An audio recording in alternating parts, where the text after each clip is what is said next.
से विनम्र अनुरोध करता हूँ कि आए और अपना इष्ट प्रसंग श्री ठाकुर के चरणों में रखें और हम लोगों को उद्बुद्ध करें। राजेश चौधरी दा, जय गुरु।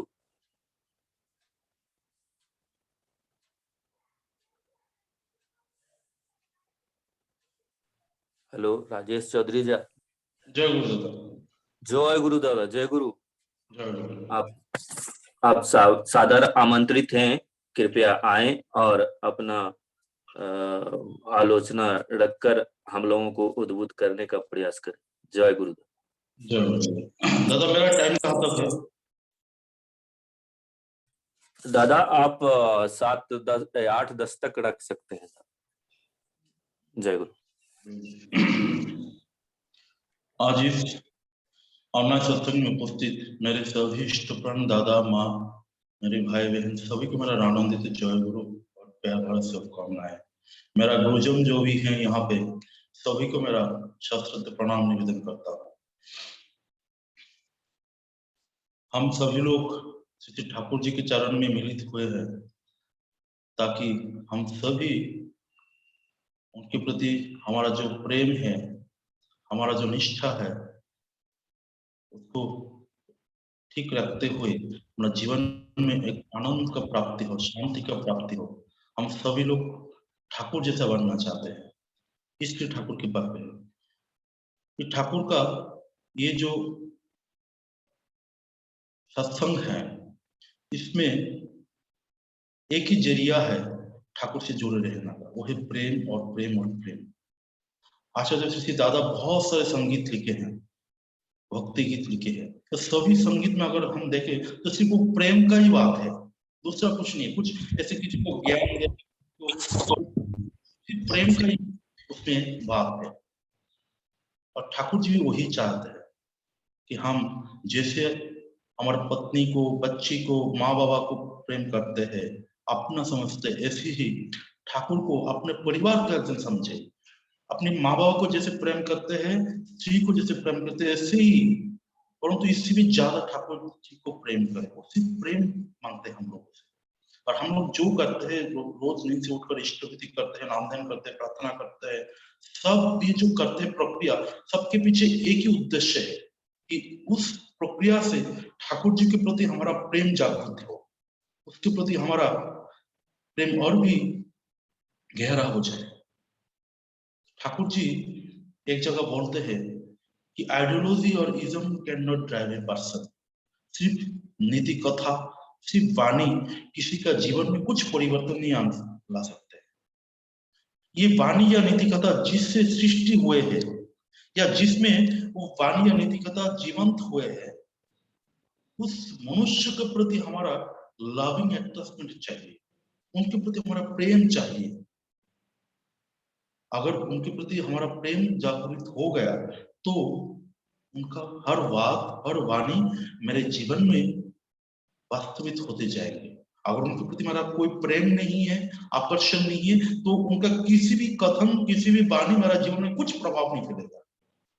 हम लोग ऐसे बहुत लोगों को देखे जो सिगरेट पीते हैं, लाखों लोग, दुनिया में लाखों लोग, करोड़ों लोग सिगरेट पीते हैं। सभी लोग जब दुकान में ये सिगरेट का पैकेट खरीदने जाते हैं तो इस सिगरेट पैकेट में लिखा हुआ होता है smoking is injurious to health. मैंने आज तक किसी को भी नहीं देखा जो सिगरेट खरीदने के समय इस पैकेट में लिखा हुआ ये जो सतर्क वाणी है, इसको पढ़ के अचानक सिगरेट छोड़ दिया। इस सर्वनाश जी क्या लिखा हुआ है, इस स्मोकिंग करने से मेरा हेल्थ का क्षति पहुंचेगा तो नहीं पीऊंगा।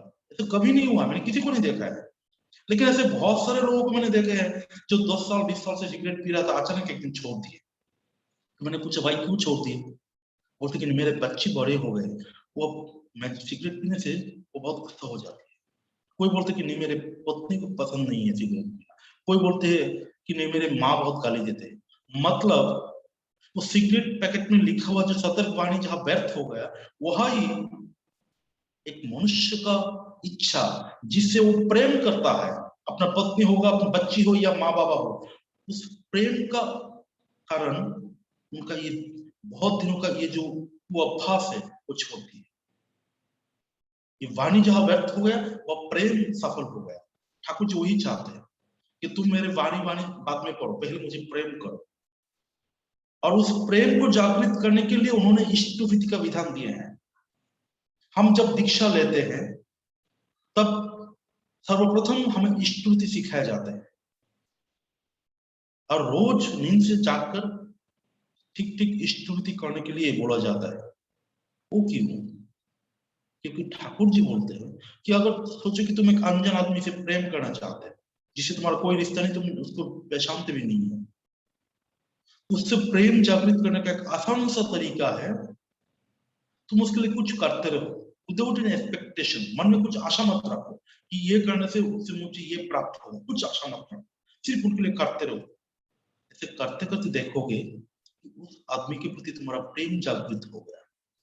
अरे मनुष्य को छोड़िए, मैं जब रोज अस्पताल जाता हूँ, जाते वक्त मैं एक दुकान में चाय पीता हूँ, मेरा जान पहचान वाला गुरु भाई का दुकान है, वह चाय पीते पीते 4-5 कुत्ता वहां आ जाते हैं, मैं उन कुत्तों को रोज बिस्किट खिलाता हूँ। ऐसे एक हफ्ता के बाद एक दिन देखता हूँ कि वो वहां से 2 कुत्ता नहीं है, सिर्फ 3 कुत्ता है। तो 2 कुत्ता नहीं है, ये देख के मेरे मन में एक चिंता आ गया कि कुत्ता क्यों नहीं आया, कहीं की गाड़ी के नीचे तो नहीं आ गया, बीमार तो नहीं पड़ गया। तब मुझे लगा कि साला मैं सिर्फ 7 दिन एक कुत्ते को बिस्किट खिलाया तो उस कुत्ते के प्रति मेरा प्यार हो गया, वो नहीं आया तो मेरे मन में चिंता हो रहा है। अगर मैं किसी मनुष्य के लिए ऐसा करता हूँ तो उसके लिए भी प्रेम होगा। ठाकुर जी वही बात बोले हैं कि तुम किसी के लिए कुछ करो, कुछ करे तो ठाकुर जी के लिए क्या करे तो क्या करे। ये जो हम इष्टवृत्ति करते हैं, ये इष्टवृत्ति जब हम जो अर्घ्य निवेदन करते हैं, ये हमारा जो रोज हम कमाते हैं उस कमाई से कुछ ठाकुर जी को भोग के लिए निवेदन करते हैं। अर्थात हमारा जो परिश्रम हम करते हैं, परिश्रम से जो कमाई है उनको ठाकुर जी को भोग के लिए निवेदन करते हैं, और उस इष्टवृत्ति निवेदन के दौरान उनके प्रति हमारा प्रेम जागृत होता है। जिसको मैं जानता नहीं पहचानता नहीं, ठाकुर जी के जब हम दीक्षा लेते हैं दीक्षा के आसन में, तब मैं ठाकुर जी को नहीं जानता हूँ। ऋतिक दादा बोलते हैं कि ये जो छवि में देख रहे हो खाली बदन बैठे हैं, ये श्री ठाकुर अनुकूल चंद्र जी हैं, ये तुम्हारा गुरु है, ठीक है। लेकिन ठाकुर जी को मैं जानता भी नहीं पहचानता भी नहीं, वो कैसे है क्या बात करते हैं मुझे कुछ मालूम नहीं, तो उनसे मैं कैसे प्रेम करूं? और जिसमें प्रेम करता हूं नहीं तो उसका बात क्यों मानूंगा? इसके पहले कुछ सोचने का जरूरत नहीं है, तुम सिर्फ इष्टवृत्ति करते रहो। करते करते अननोइंगली हमें पता भी नहीं चलता है कि कब उनसे मेरा प्यार हो गया। हम सब लोग एक ठाकुर जी के बहुत ही प्रिय भक्त रे हाउजरमंद के नाम सुने हैं। हाउजरमंदा ठाकुर जी से बहुत प्रेम करते थे। ठाकुर जी देवघर आके ठाकुर जी के पास ठहरे थे बहुत दिन तक। तो उन्होंने अपना देश में गए, कुछ काम से अपना घर गए, तो जाते ही उनका पड़ोस में एक लड़की आया उनके पास, आके बोलते कि अंकल जी, मैं जब छोटी थी तब मैंने देखा कि मेरे पिताजी मेरे माँ को बहुत मारते थे, इतना उनको मारते थे कि देख देख के मेरे पिता के प्रति मेरा बहुत ही अश्रद्धा हो गया, बहुत ही घृणा उत्पन्न हो गया उनके प्रति। मैं उनके चेहरे पर देखता हूँ तो मेरे मन में बहुत ही क्रोध आ जाते हैं। आज मेरा माता जी इस दुनिया में नहीं है, गुजर गए हैं। मैं और मेरा पिता एक ही घर में रहता हूँ, एक ही छत के नीचे रहता हूँ, लेकिन मेरे पिता का मुंह में देखना पसंद नहीं करता हूँ, क्योंकि उनके प्रति मैं देखता हूँ तो मेरा कुछ पुराना याद मेरे दिमाग में आ जाता है, मैं उनके प्रति क्रोधित हो जाता हूँ। लेकिन मैं जब बाहर जाता हूँ और देखता हूँ कि मेरे सहेलियां उनके पिता के हाथ पकड़ कर रास्ते में जा रहा है, पिता को आलिंगन करके पिता को चुंबन कर रहा है, तो मुझे बहुत दुख होता है कि मैं भी शायद इसी तरह मेरे पिता को प्यार कर सकता, अगर मैं भी शायद मेरे पिता को ऐसे चुंबन कर सकता, लेकिन मेरे मन में से भाव आते ही नहीं है। मैं क्या करूं? आप कृपया मुझे कुछ ऐसे पद बताए जैसे मेरे मन की दुविधा चले जाए। हजरमंदा बोले कि बेटी, मैं तुम्हें एक उपाय बोलता हूँ, तुम बिना प्रश्न करे अगर तुम उस उपाय को पालन करोगे तो मुझे विश्वास है कि तुम्हारा इस प्रॉब्लम सॉल्व हो जाएगा। तो लड़की बोले आप कुछ भी बोलिए, मैं करने के लिए राजी हूँ। हजरमंदा बोले तुम रोज सुबह नींद से उठकर तुम्हारे लिए जो भी संभव है, $1 हो या $2 हो, जितना भी हो सके, तुम्हारे पिताजी के पॉकेट में देके उनका आलिंगन करके उनके गाल में चूम ले, रोज कर लेंगे। विदेशों में ऐसी श्रद्धा या प्यार जताया जाता है। तो लड़की बोलती ठीक है मैं ऐसे ही करूंगा। तो अगले दिन सुबह उठ के उनके मन में इच्छा नहीं था, उनके पिता के प्रति घृणा था, लेकिन फिर भी हजरमंदा की बोले, इसलिए उन्होंने उठकर $1 अपने पिताजी को पॉकेट में दिए और पिताजी को आलिंगन करके गाल में छुपी लिए। तो पिता भी आश्चर्य हो जाता है कि लड़की क्या कर रही है। लड़की हर दिन ऐसा करती है। 1 हफ्ता गया, 2 हफ्ता गया, 3 हफ्ता बाद लड़की दौड़ के हजरतबंदी के पास आती है। बोलती है, अंकल जी आपने क्या जादू करती है? बोल क्या हुआ? तो जिस पिता के प्रति मेरा इतना घृणा था, इतना क्रोध था, आज नींद से उठकर मैंने जब देखा कि मेरे पिता घर में नहीं है, वो मॉर्निंग वॉक के लिए गए हैं, तो मेरे मन में इतना दुख हुआ कि मैं पिताजी को देख नहीं पाया। मैं बैठ ही रहा हूँ वहां पे, जब तक वो नहीं आए मैं वहीं बैठे रहा, मैं कुछ नहीं किए। और जब वो घर में आए मुझे बहुत आनंद प्राप्त हुआ। मैं उनके पॉकेट में वो $1 देके उनको जब आलिंगन किए, मेरे मन में इतना शांति हुआ कि पहले कभी नहीं हुआ। मेरे पिताजी के प्रति मेरा जो घृणा थी, मेरा जो क्रोध था, सब चले गए। हजरत मुस्कुराए क्योंकि उनको पता है कि ये जो प्रक्रिया उन्होंने बोला है और कुछ नहीं है, वह इष्टविधि का एक प्रकार है। ठाकुर जी वही चाहते हैं कि हम इष्टविधि करके ठाकुर के प्रति हमारा जो निष्ठा है, हमारा जो प्रेम है, वो जागृत हो। इसलिए इष्टविधि इतना महत्वपूर्ण है। इष्टविधि ठीक ठीक से करना ये इतना जरूरी है। वर्तमान आचार्य देव हमारे त्रिपुरा में आए थे कोरोना के पहले, आके 4 दिन ठहरे थे और त्रिपुरा में बहुत सारी जगह में गए, वहां सभी गुरु भाई को लेकर उन्होंने मीटिंग की। उस मीटिंग में उन्होंने एक ही बात बहुत बार बोले हैं, वो बात है कि हम इतने सारे दीक्षित लोग हुए हैं, बहुत सारे दीक्षा हुए हैं, उनमें से बहुत लोग ऐसे भी हैं जो इष्टविधि नहीं करते हैं। तो उन्होंने बोला कि हम जो लोग ठाकुर जी से जुड़े हुए हैं,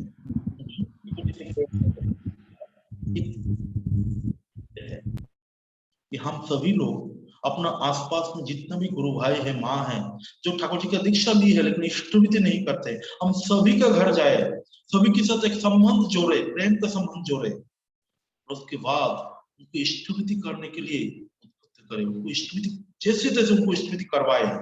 क्योंकि इष्टविधि के बिना किसी का जीवन में ठाकुर को उपलब्धि करना यह असंभव है। इसलिए इष्टविधि इतना जरूरी है।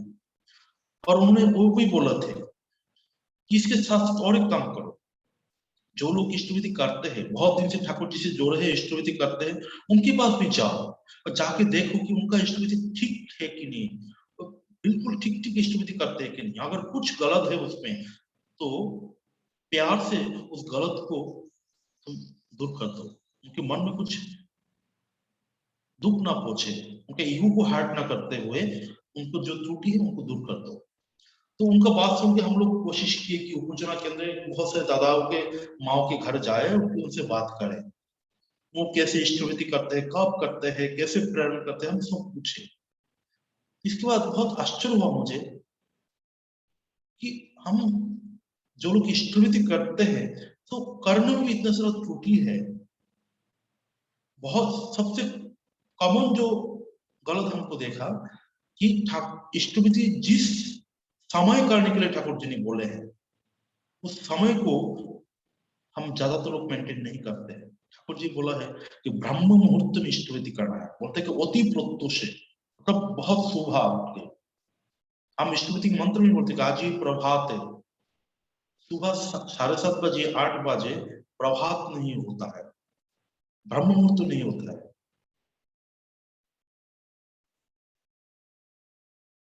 तो ठाकुर जी जिस समय में इष्टविधि करने के लिए बोले हैं, इस समय को अगर हम ठीक ठीक पालन करें, उस समय इष्टविधि करें, तो इष्टविधि के दौरान हमारा जो जीवन में परिवर्तन आना चाहिए, हमारा मन में जो प्रेम जागृत होना चाहिए, हमारा चेतन एवं अवचेतन मन में जो प्रभाव आना चाहिए, वो ठीक ठीक होते हैं। इसलिए हम सभी लोग कोशिश करेंगे कि ठाकुर जी जिस समय में इष्टविधि करने के लिए बोले, तो ब्रह्म मुहूर्त में उस समय इष्टविधि करें, उससे इष्टविधि का जो प्रभाव वो ठीक ठीक होता है। फिर बहुत सारे गुरु भाई माँ को देखे हैं, ये जो मैं बात बोल रही हूँ ये नहीं किसी का दोष देखने के लिए, हम सभी लोग एक ही परिवार में हैं, हम सभी लोग ठाकुर जी से प्रेम, हम एक दूसरे से बात करके हमारा अगर इष्ट के प्रति चलना, हमारा करना ठीक ठीक हो जाए तो ही वो फायदा है। आप कृपया कुछ मेरे बात को मन में मत लेना, अगर इससे कुछ अच्छा है, अगर उससे कुछ अपने को सुधारने का मौका मिलता है, मुझे भी सुधार, ये बात जो मैं बोलता हूँ, मैं भी सतर्क होता हूँ, ये मेरे लिए भी मैं बोलता हूँ। और बहुत सारे दादा और माँ को जब पूछी कि आप कैसे स्तुति करते हैं, तो ऐसे बहुत लोगों को देखा कि बिस्तर में बैठते ही करते हैं, कोई दिक्कत नहीं है।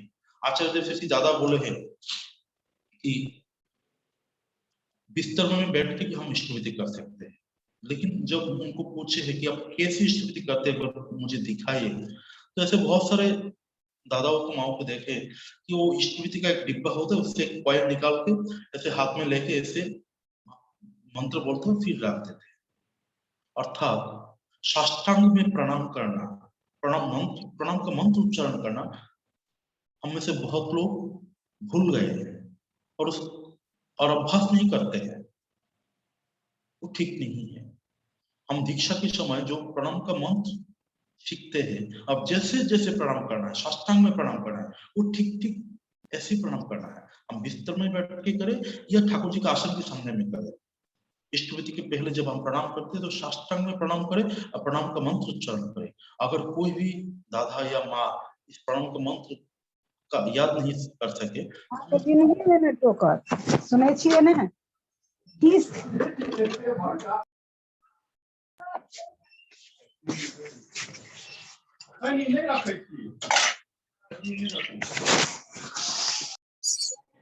कृपया अपना माइक बंद कर ले माँ, आपका माइक खुला हुआ है, असुविधा हो रही है। कोई झगड़ा आप कृपया माइक बंद करें वहाँ, माइक बंद कर ले, असुविधा हो रही है। तो मैंने म्यूट किया है। स्तुति अगर प्रणाम का मंत्र किसी को याद नहीं है तो आचार्य ने बोले कि हम उसको कागज में लिख दे सकते हैं, कोई भी गुरु भाई माला लिख दे सकते हैं, कैसे प्रणाम करना हमको खुद करके दिखा सकते हैं। और आचार्य बोलते हैं कि हम सभी लोग कम से कम 10 मिनट तक नाम ध्यान करें स्तुति निवेदन के पूर्व। ये जरूरी नहीं कि 10 मिनट ही करें, लेकिन मिनिमम 10 मिनट कर ही करें, इसके बाद हम उसको वृद्धि कर सकते हैं, 15 मिनट, आधा घंटा, 40 मिनट, 45 मिनट कर सकते हैं, लेकिन सभी लोग कम से कम 10 मिनट नाम ध्यान करें अपना जीवन में, रोज करें स्तुति निवेदन के पूर्व, यह अत्यंत जरूरी है। और जो ऑटो सजेशन होते हैं, शतानुग का होते हैं, मैं क्रोधी में अमानी जो मंत्र होते हैं, ऐसे बहुत सारे दादा या माओ को मिले हैं जो उस मंत्र को उच्चारण नहीं करते, डायरेक्ट स्तुति निवेदन करते हैं, वो ठीक नहीं है। दीक्षा के टाइम पर हमको जैसे बोले गए कि शतानुग का मंत्र ठीक ठीक से भाव से उच्चारण करना है और अपने उस वक्त ऐसी भावित करना है, ये ठाकुर जी का एक विशेष आशीर्वाद है। अगर हम रोज इस शतानुग का उच्चारण करें, रोज भाव से अपने आप को भावित करें, तो हमारा जो मनुष्य का जागरण होता है, हमारा चरित्र, हमारा चलन, हमारा कथन उन्नत होते हैं। ये ठाकुर जी का एक विशेष आशीर्वाद है। हम सभी लोग उस शतानुग को ठीक ठीक से उच्चारण करें और उस भाव से अपने आप को भावित करें। ऐसे गांव में बहुत सारे दादा माँ बोले जिसके स्तुति मंत्र जब उनको बोले कि आप एक बार स्तुति का मंत्र उच्चारण करके सुनाए, तो देखा गया कि स्तुति के मंत्र में कहीं की गलत है, उच्चारण ठीक नहीं है या किसी शब्द को वो छोड़ रहे हैं। अगर ऐसे है तो हम उनका मन में दुख पहुंचाते ना हुए अत्यंत प्रेम से उस मंत्र को करेक्शन कर दे सकते हैं। किसी भी गुरु भाई या माँ उस मंत्र को लिख के दे सकते हैं।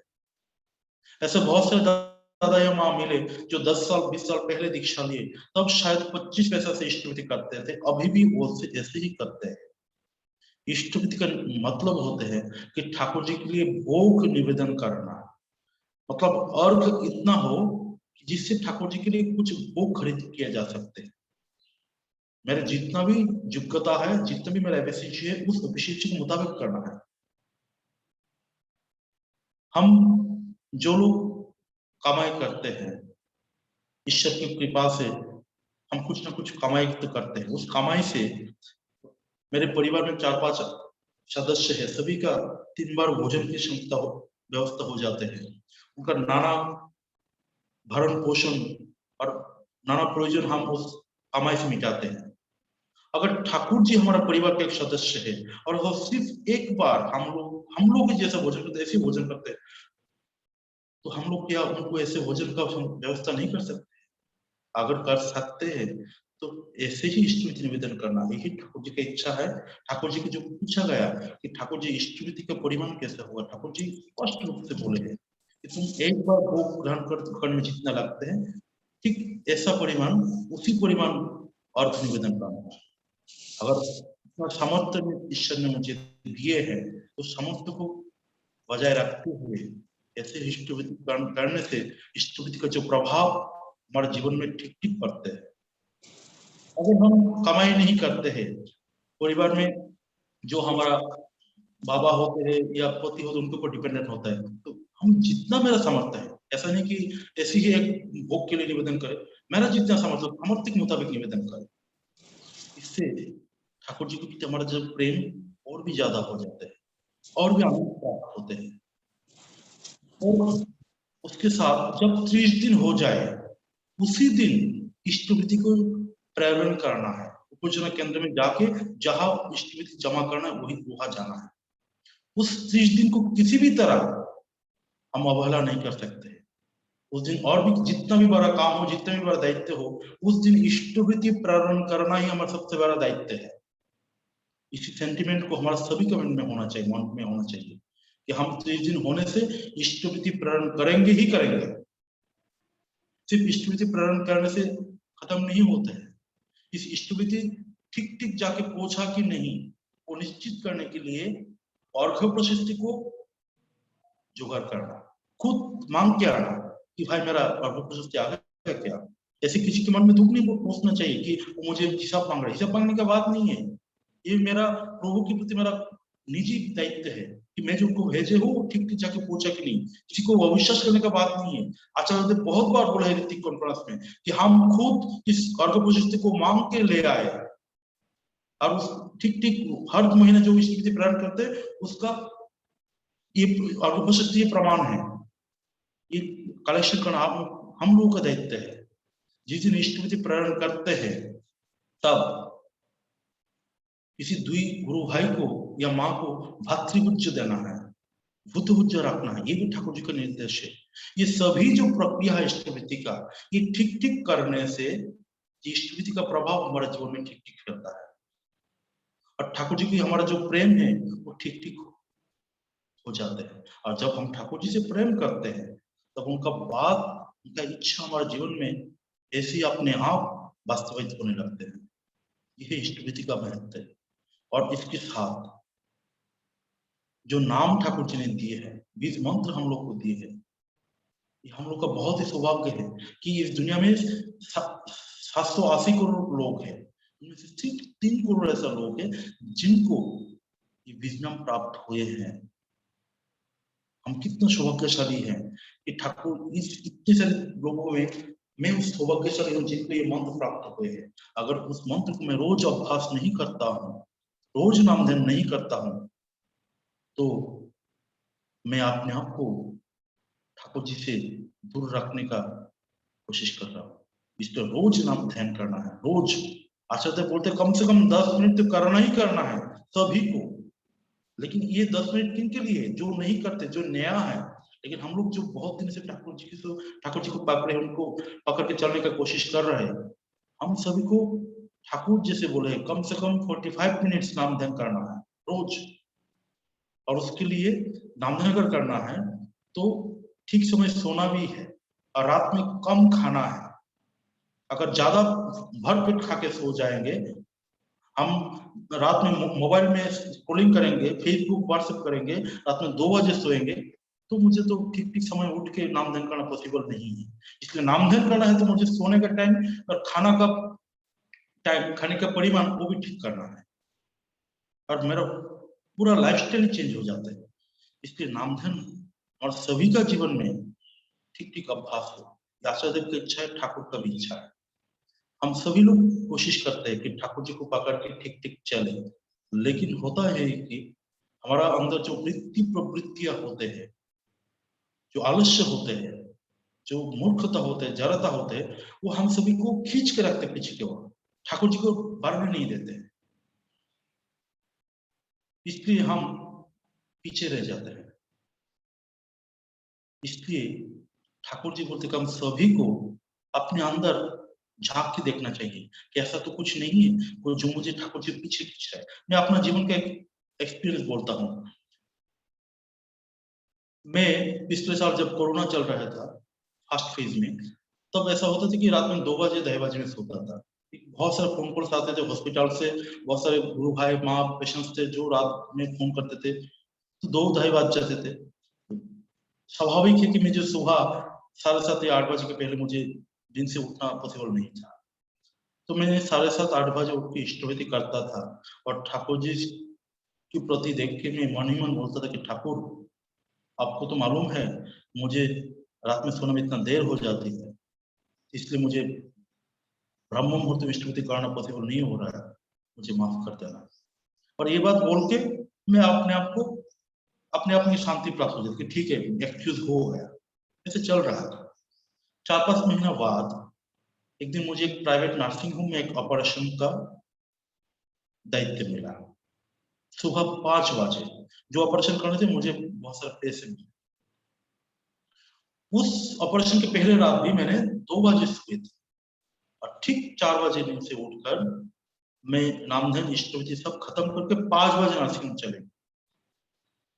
तब जाके मुझे दिमाग में आया कि मैं तो काल भी 2 बजे सोया, लेकिन आज कैसे मैं 5 बजे पहुंच गया नर्सिंग। इतने दिन तक मैं इष्टवृत्ति नहीं कर सकता था। तब मुझे लगा कि आज मैं 5 बजे नर्सिंग चला है क्योंकि वहां मुझे पैसा मिलेगा। ये पैसे का जो लोभ है, ये लोभ ही मुझे 5 बजे जगा दिया।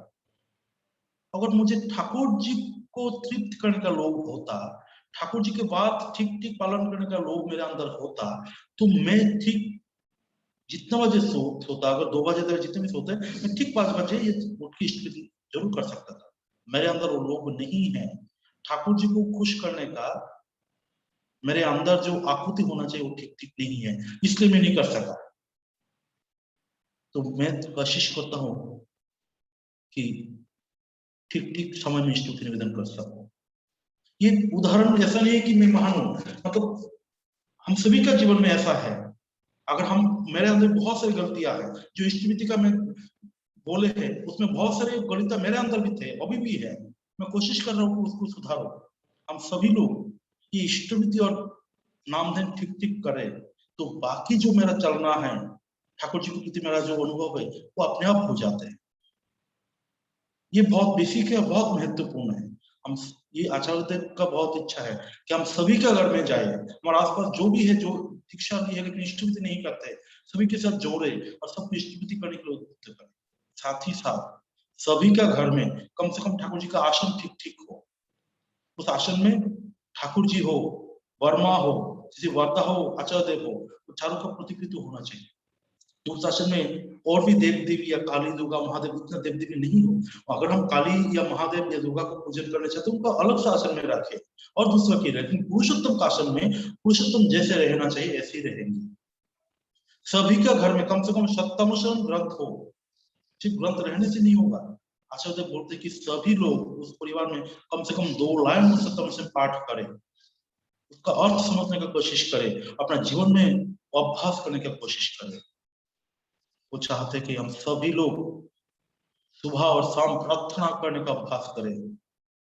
मैं खुद करूंगा और मेरे आसपास जितने भी गुरु भाई या माँ हो, सभी जैसे अभ्यास करने की कोशिश करें, उसके साथ मैं उनको इनके उद्बुद्ध करूंगा।